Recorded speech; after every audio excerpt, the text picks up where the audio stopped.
What? Pensiun? Masih lama. Siapa bilang masih lama? Waktu itu nggak berasa, teman-teman. Dan teman-teman kepengennya tuh masa pensiun tuh seperti apa? Udah pasti teman-teman pengen dong menjadikan masa pensiun sebagai masa keemasan teman-teman. Kenapa bisa masa keemasan? Karena menurut gue pribadi, yang namanya masa pensiun itu adalah satu masa dimana lo punya banyak banget waktu luang. Benar nggak?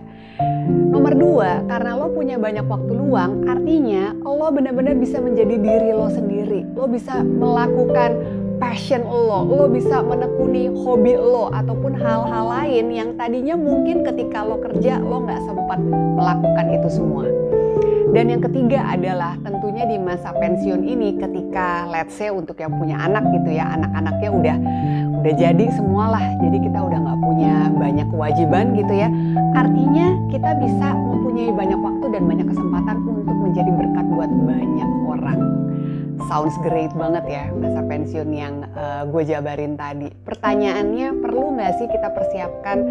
Perlu banget. Karena yang namanya masa pensiun itu, apalagi kita kepengen masa pensiun yang sejahtera, itu semua tidak terlepas dari biaya.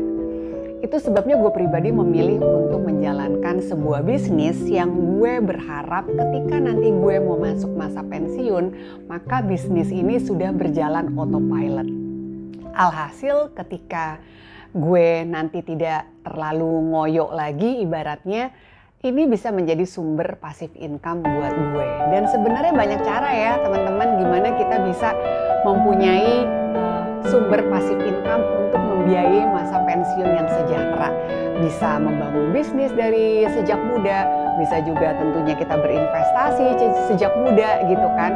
Banyak sekali instrumen investasi yang kita bisa pelajari dan kita lakukan mulai dari sedini mungkin.